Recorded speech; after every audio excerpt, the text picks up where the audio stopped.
Welcome to Wednesday. It's the 23rd of June, 2021.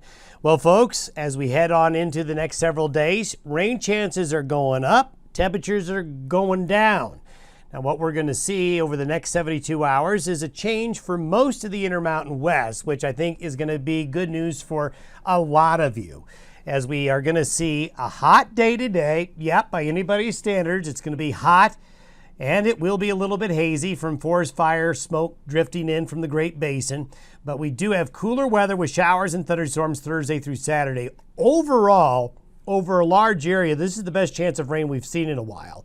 Is it going to end the drought? No, but it's going to be helpful to many areas that are suffering some severe dryness right now.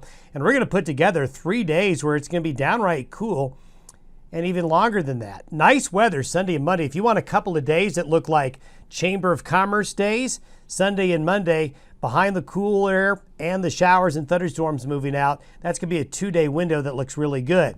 The retrograding high pressure we talked about yesterday is going to keep the heat in the Pacific Northwest, parts of Central and Northern California through early next week. Now, some of that heat is going to sneak in towards the middle of next week back to the northern central Rockies. But right now it looks like the worst of the heat for the next couple of weeks is not going to be here. California and the Pacific Northwest, they'll continue to get the brunt of it. And the overall trend that we see long range in early July, really doesn't look bad. We don't see anything too awful. It looks like the weather we had in early to mid-June where it was so hot and dry, at least at this moment, while we've got hot days, certainly, as we get into early July, nothing like what we saw relative to averages in early to mid-June. Don't forget the North Park Never Summer Rodeo is coming up, June 25th through the 27th. The best parade ever is going to happen on Sunday morning. So make sure you head on down to Walden, Colorado for the North Park Never Summer Rodeo. Today's high pressure is centered right now over Texas, and that clockwise airflow around that high will continue to draw in the desert heat and also a little bit of humidity. So there's going to be a little bit of shower and thunderstorm activity over the Four Corners area today. But we've got this low here and we have a forming little low up here. This is going to kind of merge to form a trough. So this is the heat today, but look what happens by Friday afternoon. We have a high pressure ridge in the British Columbia, Pacific Northwest area, and then we have this cool front and trough that actually extends all the way into northern Hudson Bay and drags a front through. This will cause upslope along and east of the Continental Divide, and this is going to cool us off, bring clouds, and bring that better chance for shower and thunderstorm activity. This is the forecasted precipitation through Sunday afternoon. Look at South Dakota, look at Nebraska, but also look at a lot of the blue. See the blue and the yellows here? That's the areas that have the best chance of measurable rain. And boy, here's an area right here in south central Wyoming and the Wasatch Front of Colorado. And look at the western slope and west of the divide in Colorado. This warrants a happy face. Now, whether or not that's going to be a lot of rain, probably not, but at least it's something. At least it's some signs that patterns are maybe changing a little bit.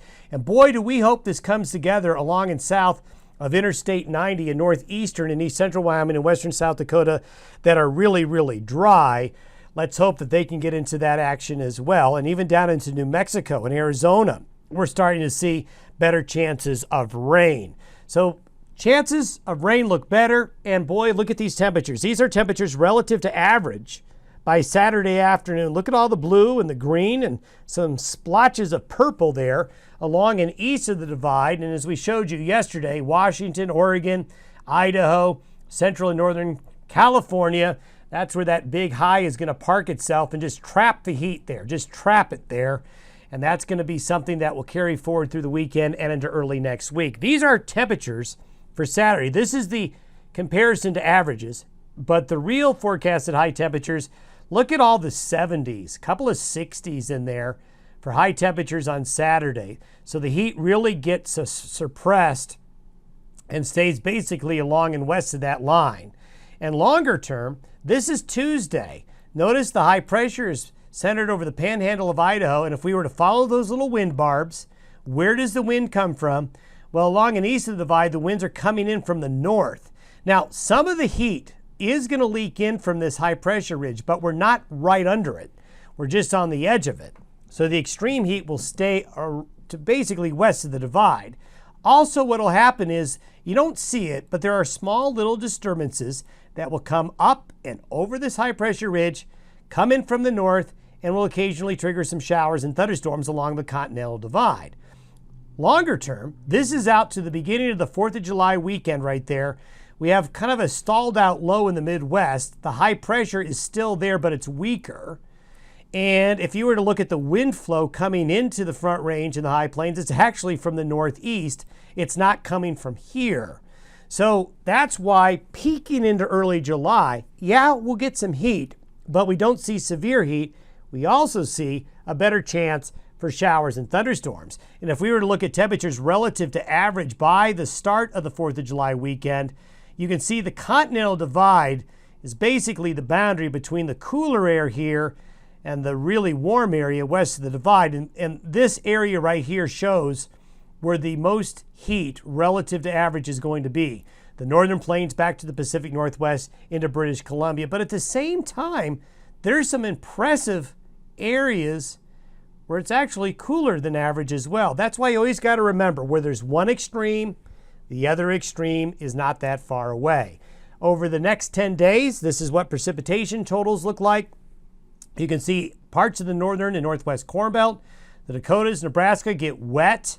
This will be really good news for the corn crop here. They really need it, especially in Iowa.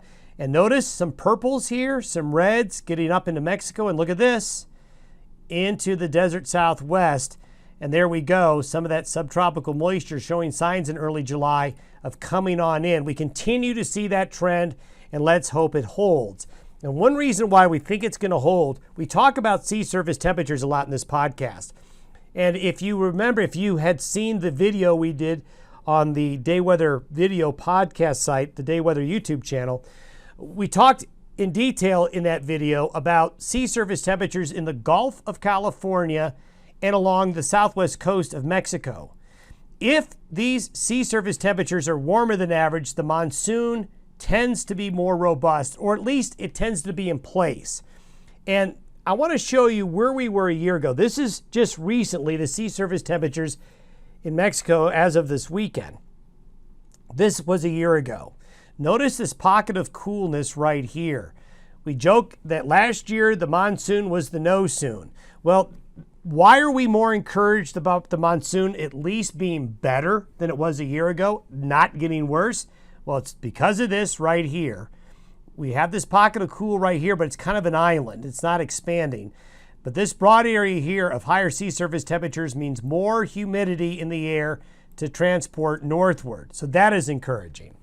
Don't forget to subscribe to the Day Weather YouTube channel. Have yourself a great Wednesday, everybody. We'll see you tomorrow.